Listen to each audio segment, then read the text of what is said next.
Hello friends and welcome to another video here. I'm National Master WhiteElo and I'll be playing here a 10-minute game, commenting out my moves on chess.com on this special account, growing to 2000 rating or even more. So we are already reaching the 1700. He's attacking the center. Let's go with the Alehin defense, which I didn't play I think in the series. And remember guys, everybody that loses against me will get their rating points refunded, okay? So don't worry about that. And this is the Alehin defense. One of the ideas of the Alehin is really provoke the opponent to go crazy. Many people like here start playing wild, trying to punish that I only played knight moves, okay? So, but it's not wrong. Actually, the position is pretty balanced. And one thing that I want to do is capture here and exchange the queens, but the knight is protecting here. So one possibility is to play this, bishop here, and another is to play the knight. Both I'm to put pressure here on the central pawn. I'm developing the knight first. So I'm taking advantage of the fact that he can play bishop to b5, and now I'm already threatening stuff. I'm threatening to capture. And then capture, and then he will be not possible to rook. One possibility is to get with this pawn now and go to fianchetto, and another possibility is to go with this pawn. Which one do I prefer? I prefer this one.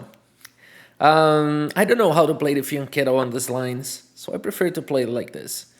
I'm castling right now. I got two good squares for my bishop. Okay, one idea here which is very interesting is to play this and kind of fool this bishop. If he protects this, I take, and then I take here. And he probably has some counter chances by doing this, attacking here and there. But let's see. This is a little bit annoying. He has to think a little bit now. If he wants to play this.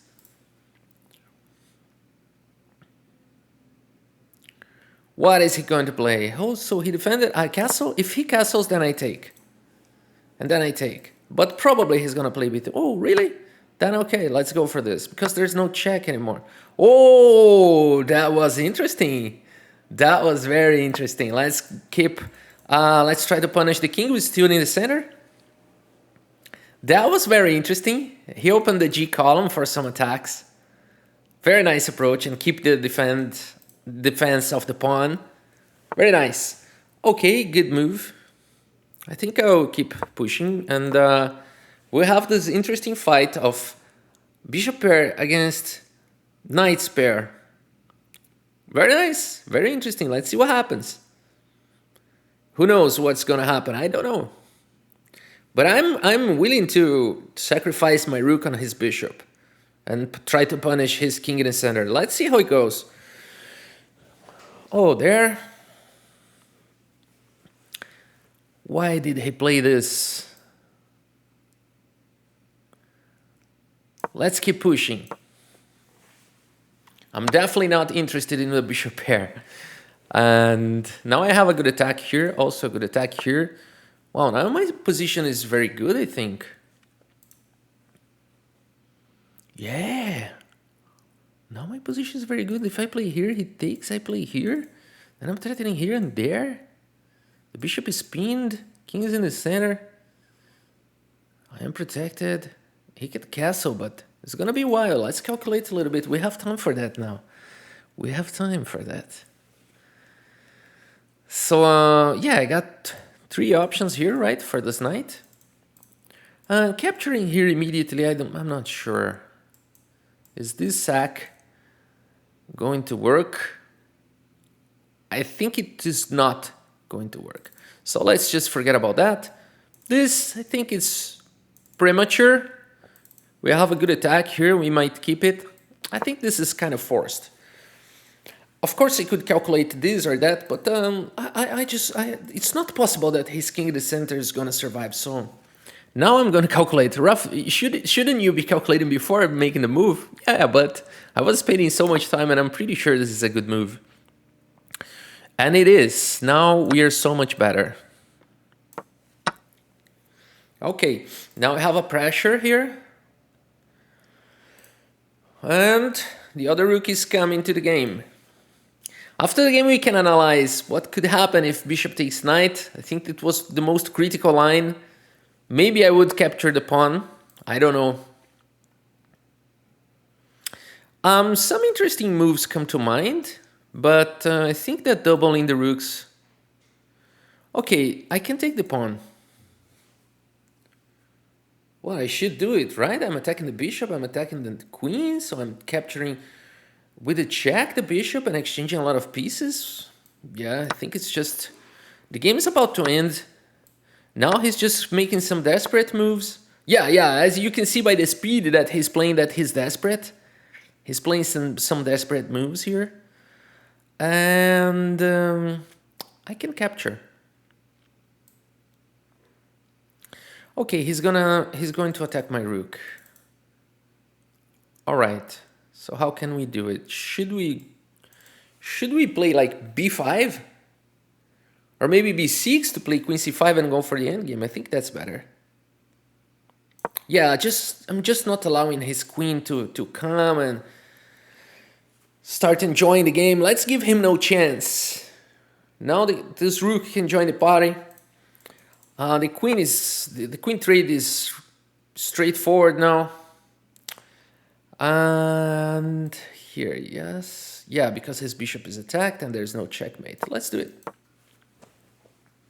And we're pushing the pawn to d4 after he saves his bishop. So I think the game is just too much advantage here. We are here. Exchange up? Yeah, we are exchange up, but also some pawns, right? 7 pawns against 5. Yeah, exchange and 2 pawns. Like, exchanging 2 pawns is winning, even against Magnus. Even against Magnus. Okay, so nice. He wants to kick my rook from here and then try to attack this pawn. And maybe he's got a passer, which is probably going to be very dangerous. So what to do then? Should we exchange and protect this pawn? He cannot leverage. Yeah, there's no way to attack this pawn. Yeah, he can try something like this, but then okay, we go for some exchanges.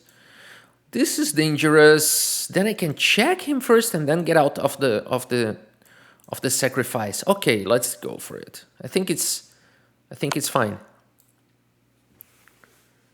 I think it's fine, but it's dangerous. Definitely dangerous. Bishop to c4 now.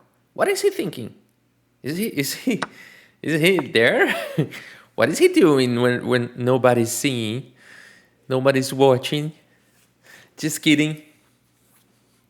But that's really odd when the opponent is like doesn't play a forced move. So we saw this. This is very dangerous because he's attacking the rook and also attacking there. But we got this check, which already foresaw. So he doesn't have time to play this. And now we play king f8. So now he's the one who's pinned here. There's no kind of sacrifice in capturing rooks. That is a good sequence. And he cannot even play this because I captured with a check first. So he's in serious trouble. Okay, now he can go back, but position's hopeless. Let's just grab some other pawns here. Okay, he wants to play there, f6.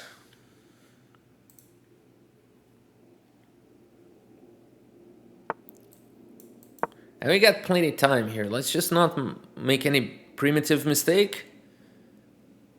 I think this move is good. He protects the pawn, but no, he was not. Yeah, it was. Maybe he could try, but okay. Now all my pawns on dark squares. Not all. This guy's complaining. Oh, come on! You forgot about me. Okay, I'm sorry. You were right. I mean, all this queen side pawns. Okay, okay. I'm sorry. No problem.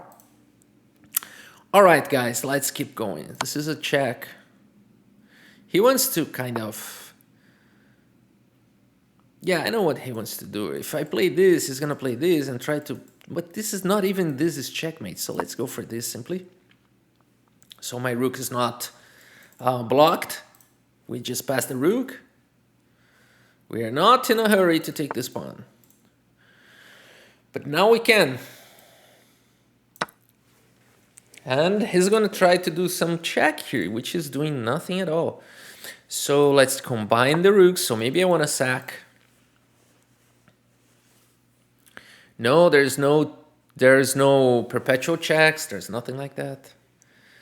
And he can do something like this, but it's not going to work because I'm going to sacrifice the rook right now before it's too late. Let's do it. So he's a real fighter. He continues playing and believing that maybe he can do something. Okay, now what is he planning? This is not going to work. So let's just push the pawn. Maybe this pawn as well, but this one is more direct.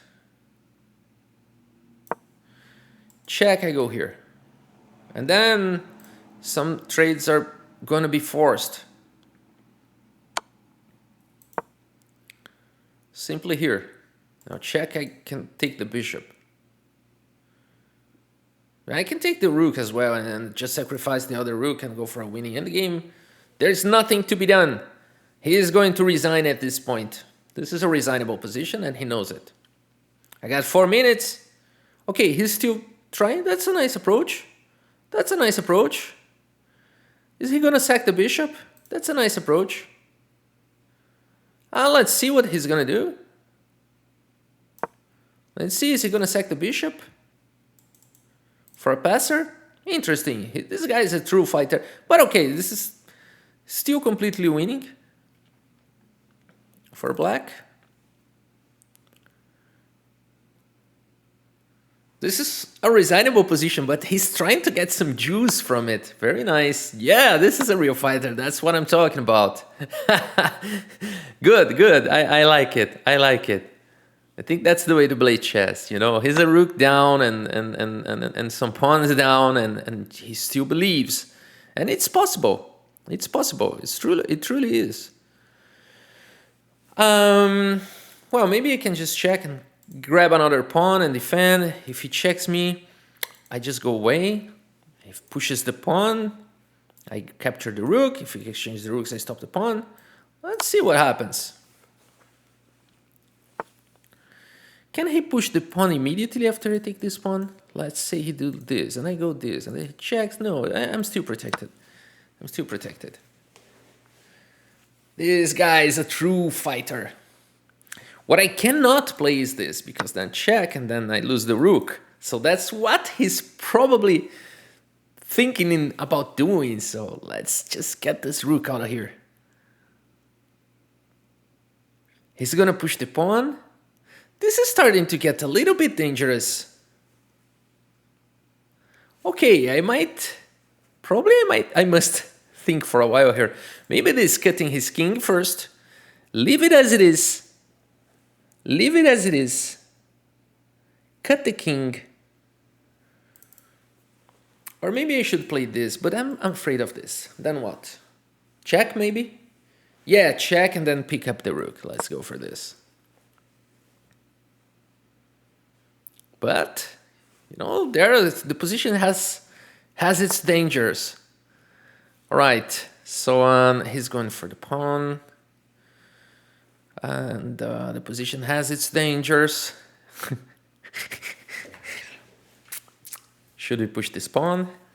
Should we double the rooks? Should we try to checkmate him? I'm gonna try this approach.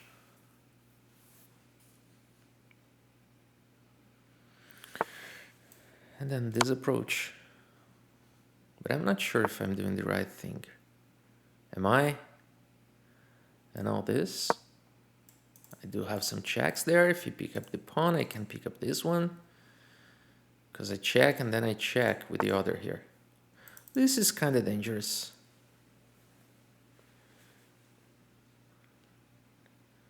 This is kind of dangerous. So this is a check, or should we push the pawn? Come on, Raf. Are you gonna lose this? Come on. Maybe I should bring the king. Then he checks me, right? And if I go there, he checks me as well. So this is starting to get a little bit annoying. Maybe I should sacrifice my rook now before it's too late and try to win this endgame. Yeah, that's probably what I have to do, you know. I just capture here. And then I just push this pawn. No, not even this I can do. Or maybe I should just go here. Yeah, that's what I have to do and sacrifice the rooks. Yeah. Just before it's too late. Well, this guy is a true fighter. I like him. I like him a lot. Now let's just finish the game. We sack it. And yes, we go for this winning end game. But this guy is a true fighter. Look where he achieved, where he came. So the pawn just marches. Look where he came. So he came very further in the game. Very nice. A true fighter. All my respect to this Canadian player, the king of double check. And he was about to give me some very dangerous double checks. And a true fighter. Let's take a look on the review here. Get some insights. Really a good fight he put. We had a very good accuracy. We could keep the advantage, but at some point, I thought I could be in trouble. Okay, let's take a look. A quick review. Where did he, go wrong? So this is very interesting. Alekhine defense. Now he goes wildly building up a strong center, but we can attack it. So as you can see, the computer says to capture with the E, which I did, which I like. I don't know how to play with this C takes. So I play it this way. And then, okay, so far so good. We went fine on the opening. Bishop g4, not the best. Computer prefers to castle immediately. And he protects, and now bishop takes immediately is good, but I castled. And then, I capture the pawn. I could capture the pawn if he doesn't double his pawns. So we do have a small edge here. We do have a small edge. We bring the rook. Now what? Knight takes d4 immediately. Yeah, why not? Or bishop takes d4, why not? So I made this move, which is an inaccuracy. Also, keeps very good for black. Here, actually, this is truly good for black. And then I went for this move, which I intuitively played. Not 100% intuitively, but let's see if I'm right. If he takes here. Yeah, that's what I was thinking about playing. Knight takes d4. I'm so happy to that the computer agrees with that. Let's see the line. It's probably not so simple. But the point is that this bishop is pinned, and then we have a strong attack here. I don't know. Probably the game would not follow this way, but still we're winning here, and he's still pinned, and yeah, maybe we can go for some exchanges here, and then go for a very winning endgame. Not the computer line, but winning endgame for sure. So I'm happy. Knight c4. But then I started to walk on the very dangerous line from now on. Let's see the dangers involved. So here's where the dangers started. I take the pawn, and now he's threatening the rook and also threatening to capture here. And it doesn't matter if I capture with the rook or with the king, then this rook is gonna fall. So I have to play this to get a tempo. And now king f8, and I'm out of checks. So he brings the king. Pawn is down. f6. Okay, so far so good. a5, not a problem. Rook to b4, that's fine. Rook here, not a problem. Takes the pawn, not a problem. Doubling the rooks, not a problem. Where did he started to be okay here? Here he takes. He went for this very nice sacrifice, and now I have to play b5. I think that here is starting to get dangerous for me, because anything I do wrong, for example this, and then he already has some I'm still better because I have but then I have to find this only move. So things can get really bad here if I don't find the right moves. So king f8 was a good move. But now I get mate in 3 and I didn't find it. Mate in 3 moves. Okay, what is that? Rook d4. Rook b3? Oh my gosh! Because the rook is taking this square from the king. Oh my gosh! Oh my gosh! And then I went for this, and then we have a... Oh, this is getting tough here because he pushed the pawn. Now I check him. Not many moves at this point. I mean, it's easy to miss here. For example, I start to march here, but he's still winning. How come? Okay, because I'm still with many pawns. Still many pawns up. Okay, so...